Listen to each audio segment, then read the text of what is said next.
Assalamualaikum warahmatullahi wabarakatuh. Apa kabar Sobat Forum? Ketemu lagi bersama kami dalam program Forum Ngopini, sebuah program editorial yang mengantarkan sebuah isu dalam sepekan terakhir yang menjadi pilihan kami, tentu saja dari ruang redaksi Forum Keadilan TV.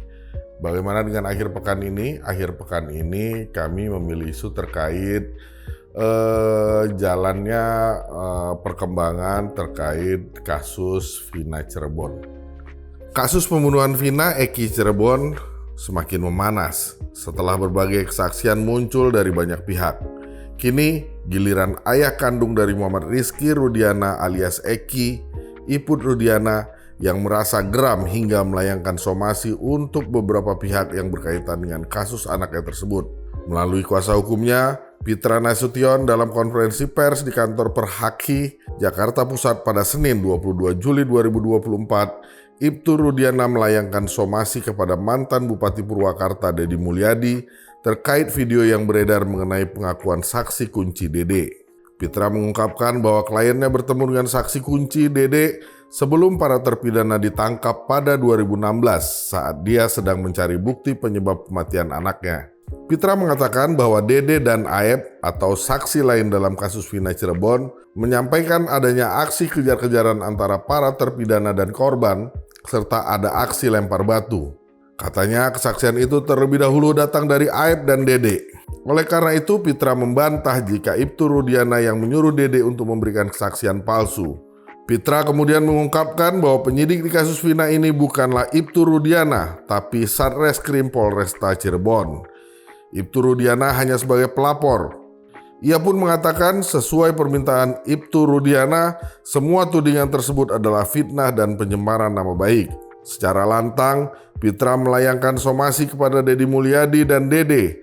Selain Deddy Mulyadi dan Dede, Ibtu Rudiana melalui kuasa hukum juga melayangkan somasi untuk Liga Akbar atau saksi lain di kasus Vina Eki. Oleh karena itu, Pitra meminta ketiga pihak tersebut untuk segera meminta maaf kepada kliennya dalam waktu 3 kali 24 jam. Namun, jika memang somasi tersebut tidak direspon oleh ketiganya, kata Pitra, tim kuasa hukum Ibtu Rudiana akan menindaklanjuti somasi tersebut sebagai laporan polisi. Setelah disomasi, saksi Dede menegaskan bahwa dirinya tidak mau meminta maaf kepada ayah Eki, Ibtu Rudiana, dikarenakan apa yang dikatakan di channel YouTube Kang Deddy Mulyadi adalah benar.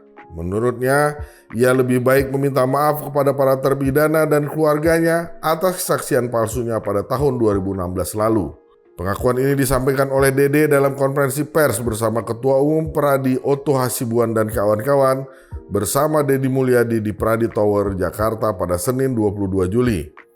Ia mengaku merasa dihantui oleh rasa bersalah selama 8 tahun terakhir.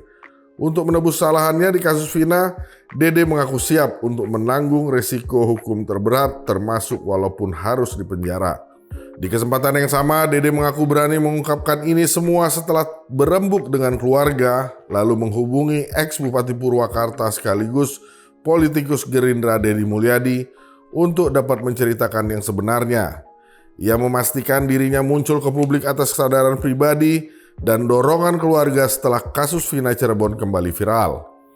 Dalam kesempatan itu, Oto Hasibuan juga menegaskan bahwa 7 orang terpidana kasus Vina Cirebon hingga saat ini masih mendekam di penjara karena kesaksian palsu yang diberikan oleh Dede. Ia pun bertanya kepada Dede, apakah bersedia masuk penjara menggantikan 7 orang terpidana tersebut? Dede kemudian mengungkapkan ketersediaannya untuk masuk penjara menggantikan mereka. Karena menurut Dede, ia telah bersalah dan karena dirinya lah ke-7 terpidana tersebut masuk penjara. Setelah mendengar pernyataan itu, Oto Hasibuan hanya terdiam dan terlihat menahan air mata hingga menghela napas. Lalu Oto mengucapkan terima kasih kepada Dede walaupun telah berbuat salah tetapi sudah menolong dan membuka hati dan pikirannya untuk menegakkan kebenaran. Oto Hasibuan menjelaskan, dalam hukum, sebenarnya belum tentu juga Dede dihukum walaupun terbukti dirinya bersalah. Sebab dalam hukum ada juga alasan pemaaf, alasan pembenar, alasan menghapus, dan lain sebagainya. Oto menyebut bahwa nantinya Dede diproses hukum, Dede dikenakan hukum formal karena sudah memberikan kesaksian palsu dan apakah nantinya 7 terpidana akan dibebaskan dan Dede tetap diproses pidana, dirinya tak bisa mengatakan apa-apa. Sementara itu, usai disomasi oleh Ibtu Rudiana, Deddy Mulyadi mengajak ayah mendiang Eki, Ibtu Rudiana, untuk duduk bersama menyelesaikan kasus Vina Cirebon. Deddy menyatakan bahwa hal ini bertujuan untuk mengetahui persoalan sebenarnya dari kasus pembunuhan Eki dan Vina pada 2016 lalu. Deddy menilai dirinya sebagai warga masyarakat yang dianggap tokoh di Jawa Barat perlu menyajikan data dan fakta kasus Vina Cirebon kepada siapapun. Oleh karena itu, ia meminta agar Ibtu Rudiana bersedia bermusyawarah terkait hal tersebut. Deddy kepada awak media di Bareskrim Polri Jakarta Selatan pada Selasa 23 Juli pun enggan mengomentari adanya somasi dari pihak Ibtu Rudiana terhadap dirinya. Menurut Deddy, hal itu merupakan hak dari Ibtu Rudiana, akan tetapi seharusnya pernyataan dari saksi Dede bisa menjadi kunci dalam memastikan kesaksian Aep dalam kasus pembunuhan Eki dan Vina Cirebon. Keesokan harinya Pengadilan Negeri Cirebon menggelar sidang peninjauan kembali atau PK terhadap Saka Tatal, mantan narapidana dalam kasus pembunuhan Vina Cirebon pada Rabu 24 Juli. Kuasa hukum Peggy Setiawan, Tony RM dan Sugianti Iriani turut hadir dalam sidang tersebut untuk memberikan dukungan kepada pihak Saka Tatal. Mereka datang sekitar pukul 10.30 waktu Indonesia bagian Barat secara bersamaan dan ikut masuk ke ruang persidangan. Menurut Tony, sidang PK Saka Tatal ini bisa mengungkap kebenaran atas peristiwa yang terjadi. Dalam sidang ini juga hadir salah satu saksi persidangan Peggy Setiawan, yaitu Bondol. Diketahui kesaksian Bondol merupakan salah satu kesaksian yang berhasil membuat Peggy Setiawan dilepaskan dari tuduhan sebagai otak pelaku pembunuhan Vina. Sebelumnya diketahui, Saka Tatal merupakan salah satu dari 8 terpidana kasus pembunuhan Vina dan Eki pada 27 Agustus 2016 silam. Pada waktu itu, Pengadilan Cirebon menghukum Saka yang masih di bawah umur dengan penjara 8 tahun. Saka Tatal yang didampingi oleh kuasa hukumnya mengaku merasa optimis dengan sidang PK yang beragendakan pembacaan memori PK dan legal standing para kuasa hukum. Tim kuasa hukum mengungkapkan bahwa mereka menyiapkan 9 saksi dan 8 novum baru. Anggota kuasa hukum Saka Tatal, Krishna Murti, mengatakan pihaknya menyiapkan 9 nama saksi termasuk di dalamnya saksi ahli yang diantaranya Susno Duaji dan Ugro Seno. Tim kuasa hukum juga membawakan 8 novum baru untuk memperkuat sidang PK ini dan Krishna Mukti yakin majelis hakim akan mengabulkan PK Saka Tatal. Di sisi lain, dukungan masyarakat membuat Saka Tatal optimistis menjalani sidang PK tidak seperti saat sidang di 2016 lalu. Dalam sidang tersebut, kuasa hukum memohon kepada Mahkamah Agung dan Majelis Hakim Pengadilan Negeri Cirebon yang memeriksa dan mengadili perkara PK agar mengabulkan PK Saka Tatal. Kuasa hukum juga meminta kepada Majelis Hakim untuk menyatakan pemohon Saka Tatal dinyatakan bebas dari segala tuntutan hukum. Kuasa hukum juga meminta Majelis Hakim mengembalikan dan merehabilitasi nama baik Saka Tatal serta memulihkan hak kedudukan, harkat, dan martabatnya. Sebelumnya, tim kuasa hukum Saka Tatal menilai bahwa Jaksa Penuntut Umum atau JPU dan hakim yang menangani kasus Saka Tatal tahun 2016 lalu sama sekali tidak menggunakan ajaran kasualitas hukum pidana untuk menentukan pertanggungjawaban pidana. Kuasa hukum mengatakan bahwa berdasarkan fakta hukum, Saka Tatal tidak ikut terlibat pada pengeroyokan di tempat kejadian di showroom dekat SMP 11, Jalan Perjuangan Gang Situngga, Kelurahan Karya Mulia, Kecamatan Kosambi, Kota Cirebon yang bertempat di sebuah tanah kosong. Di samping itu, menurut kuasa hukum, jaksa dan hakim tidak menerapkan diversi atau pengalihan proses pada sistem penyelesaian perkara anak yang panjang dan sangat kaku terhadap Saka Tatal. Sebagaimana amanat Undang-Undang Nomor 11 Tahun 2014 tentang Sistem Peradilan Anak dan Peraturan Mahkamah Agung Nomor 4 Tahun 2014 tentang pedoman pelaksanaan diversi dalam pelaksanaan peradilan pidana anak. Kuasa hukum menyatakan bahwa jaksa dan hakim sudah keliru memutus perkara Saka Tatal dengan menerapkan hukuman menggunakan pasal 340 KUHP tentang pembunuhan berencana. Sementara dari fakta hukum, Saka Tatal yang saat kejadian perkara masih kategori anak-anak berusia 16 tahun tidak mempunyai maksud kesengajaan untuk membunuh korban Vina dan Eki. Kata kuasa hukum, seharusnya hakim bisa menilai bahwa perbuatan Saka Tatal bukan pembunuhan berencana melainkan penganiayaan. Sidang PK Saka Tatal kemudian dilanjutkan pada Jumat 26 Juli pukul 9 waktu Indonesia bagian Barat di Pengadilan Negeri Cirebon. Agenda sidang adalah mendengarkan tanggapan dari pihak termohon karena pada sidang pertama pihak termohon belum siap untuk menyikapi permohonan PK yang disampaikan pihak Saka Tatal. Dalam sidang tersebut, JPU sebagai pihak termohon memberikan bantahan atas kesimpulan dari pihak Saka Tatal sebagai pemohon. Sebelumnya pihak pemohon berkesimpulan bahwa berdasarkan bukti baru atau novum 1, 2, 3, dan 5 yang diajukan dalam memori PK, tewasnya Vina dan Eki disebabkan oleh kecelakaan lalu lintas tunggal. Terkait kesimpulan tersebut, jaksa dalam kontra memori atas PK Saka Tatal menyatakan bahwa Vina dan Eki terbukti meninggal karena pembunuhan. Jaksa mengatakan bahwa sejumlah foto dan bukti visum yang dianggap sebagai novum oleh pihak pemohon pada nomor 1, 2, 3, dan 5 adalah foto lama. Diketahui novum 1 yang diajukan oleh pihak Saka Tatal adalah foto Eki di Rumah Sakit Gunung Jati Cirebon.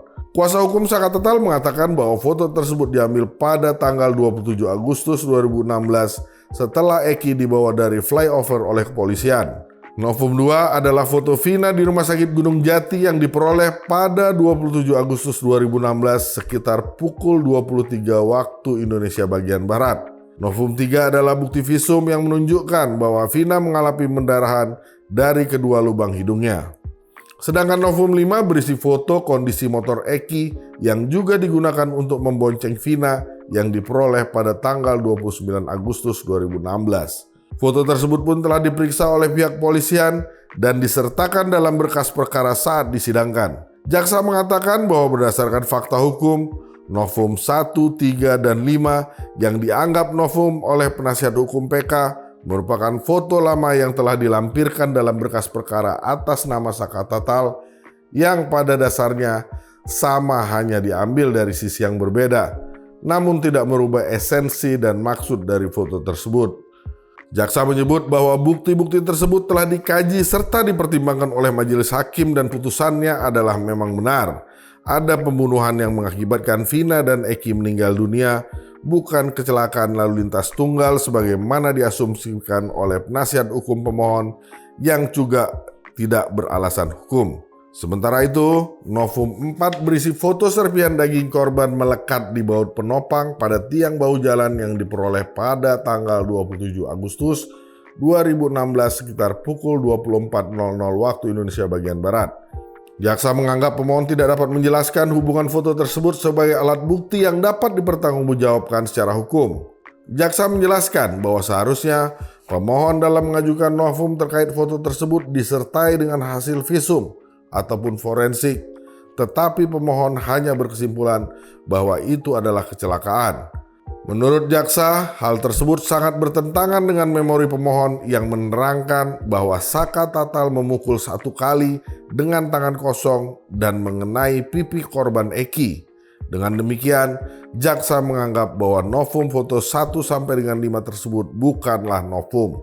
Kemudian dalam novum ke-7 yang diajukan oleh pihak Saka Tatal, terdapat pernyataan Kapolri Jenderal Listio Sigit Prabowo soal penerapan Scientific Crime Investigation dalam penanganan kasus Vina dan Eki. Menurut jaksa, novum berupa file rekaman keterangan pidato Kapolri berbentuk flash disk tersebut ditolak oleh hakim karena hal tersebut tidak bisa dipertanggungjawabkan secara hukum. Menurut jaksa, pihak pemohon tidak memiliki kajian saintifik yang dapat membuktikan pelaksanaan penangkapan Saka tidak menerapkan Scientific Crime Investigation. Jaksa menjelaskan bahwa pemohon hanya mengambil kesimpulan berdasarkan prasangka yang muncul setelah menyimak pernyataan Kapolri. Jaksa pun menilai bahwa pemohon gagal memahami arti dari Scientific Crime Investigation yang sebenarnya telah dilakukan dalam penanganan perkara Saka Tatal ini. Karena dalam penanganan perkara ini telah dilakukan pemeriksaan visum et repertum, pemeriksaan psikologi oleh Bapas, berikut didukung oleh alat bukti berdasarkan pasal 184 KUHP. Proses sidang PK Saka Tatal ini masih sangat panjang. Banyak pihak yang menyaksikan proses tersebut dan berharap PK Saka Tatal dapat diterima. Hal ini dikarenakan juga banyak pihak yang memandang bahwa kasus ini begitu janggal. Bahkan hingga hari ini, siapa Peggy alias Peron sebenarnya masih belum terjawab. Keadilan masih terus dicari oleh pihak Saka Tatal dan juga Dede. Kemunculan Aep yang kini menghilang entah kemana begitu dinanti-nanti. Karena sosok tersebut membuat banyak pertanyaan muncul akan sebenarnya siapa dia dan kesaksian benar seperti apa yang seharusnya ia ungkapkan. Begitu juga dengan Ibtu Rudiana yang hanya memberikan somasi lewat kuasa hukum tanpa melakukan klarifikasi melalui dirinya sendiri. Keadilan belum tegak, walaupun Peggy Setiawan sudah bebas. Masyarakat masih dibuat bertanya-tanya soal bagaimana kinerja penegak hukum Indonesia saat ini sedang dipandang buruk akibat banyaknya putusan-putusan nyeleweng dalam kasus-kasus lainnya.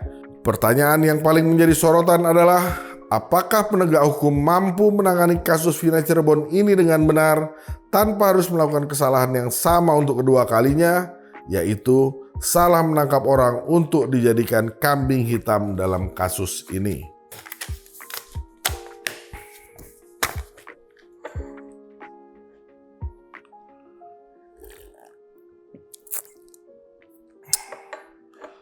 Sobat Forum, berita tadi merupakan laporan episode terakhir kami dari program Forum Ngopini yang pada pekan ini akan kami hentikan, apakah untuk sementara waktu atau dan seterusnya, karena kami akan terus melakukan evaluasi. Meskipun program ini berakhir, namun program-program lain masih tetap dapat Anda saksikan di Forum Keadilan TV. Saksikan terus update-update berita dan dialog-dialog terkini, terupdate maupun berita lainnya di Forum Keadilan TV. Terima kasih. Assalamualaikum warahmatullahi wabarakatuh.